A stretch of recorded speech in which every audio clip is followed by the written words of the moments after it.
Esto de aquí es arte, esto no. Esto de aquí también es arte, pero esto aún no. Esto de aquí igualmente es arte, pero esto otro no. ¿Por qué un medio con la capacidad de abarcar todos los tipos existentes de arte no lo es? Quizás pueda deberse a que no se está creando nada nuevo, sino que simplemente se toma lo que ya existe y funciona como arte. Pero siguiendo esa lógica, aquellas películas como La La Land o Interestelar que implementan soundtracks, un apartado artístico de la música, tampoco deberían considerarse como arte, ya que de igual forma está tomando prestado algo que funciona por su propia cuenta como un arte independientemente de la película. Entonces, volviendo al principio, ¿por qué los artes reconocidos mundialmente como la pintura, la música, el teatro o la poesía son superiores a algo capaz de abarcar todos estos tipos de arte al mismo tiempo? Respuesta corta, quién sabe. Respuesta larga, no tengo ni la menor idea. Los videojuegos son la mayor representación del arte que puede existir en la actualidad. El arte como tal, hasta donde se tiene idea, nació en la época de la prehistoria cuando los primeros primates dibujaban las cosas que hacían en su día a día dentro de las cavernas, como por ejemplo la caza de animales, o simplemente la creación de esculturas bastante sofisticadas para la época. Mejor no opino lo que veo ahí. Luego el dichoso llamado arte fue escalando a lo largo de la historia de la humanidad, desde los egipcios, griegos, romanos, españoles y mucho más. Pero todos estos tipos de arte tenían un propósito en específico: transmitir algo al espectador, como melancolía con la noche estrellada, incertidumbre con la Mona Lisa, esperanza y tristeza con la última cena. Pero aguarden un segundo, ¿no se supone que los videojuegos hacen exactamente lo mismo a día de hoy? Al jugar al Minecraft, por ejemplo, puedes llegar a sentir una sensación de melancolía bastante extraña, e inclusive se podría decir que un poco nostálgica.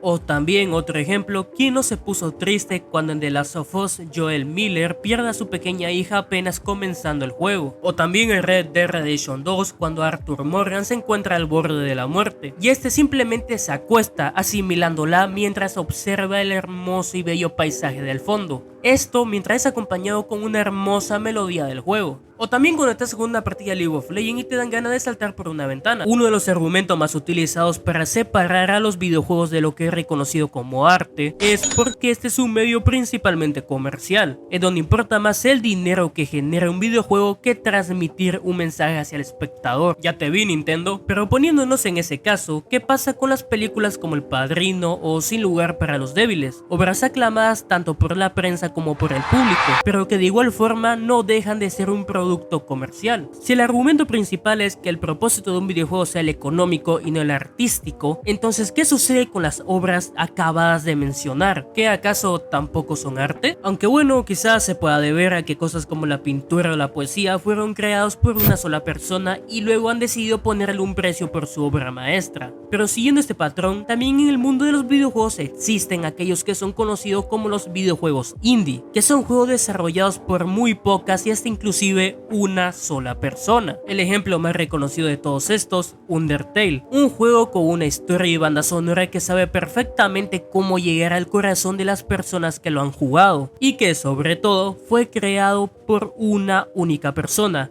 el gran Toby Fox. Entonces, ¿un videojuego indie tampoco sería considerado como un arte? No suena como algo justo, ¿verdad? Otro punto muy hablado es que normalmente en las artes tradicionales es que el artista crea su obra y el espectador únicamente puede quedarse a contemplarla, sin este poder intervenir de ninguna forma posible, cosa que con los videojuegos pasa exactamente todo lo contrario a eso, ya que aquí el espectador juega un papel más importante. De ahí viene la frase que dije en un principio de este video: los videojuegos son la mayor representación del arte que puede existir en la actualidad, porque el espectador, o mejor dicho, jugador, aquí no simplemente observa la creación de otro ser humano, no en ese sentido, yo hablaba de sino que el espectador pueda moldear, afinar y descubrir patrones por su propia mano de lo que está observando en ese momento, cosa la cual en cosas como la pintura o el cine serían muy complicadas de lograr, ya que como dije anteriormente, como espectadores somos limitados a ver, más no a a ver diferentes perspectivas en base a nuestro modo de controlar algo en específico. Y probablemente el punto más fuerte en torno a este debate sería que los videojuegos están demasiado limitados a la tecnología, pero si nos vamos a eso, no debemos olvidar que la pintura estaba limitada cuando apenas empezó con su nacimiento, y de allí nacieron cosas que facilitaron su uso, como los pinceles, los marcos de tela, combinaciones de color y muchas cosas más. El famoso crítico de cine Roger Ebert dijo una frase bastante polémica acerca de este eterno debate en el año 2010, esto a través del blog oficial del Chicago Sun-Times: los videojuegos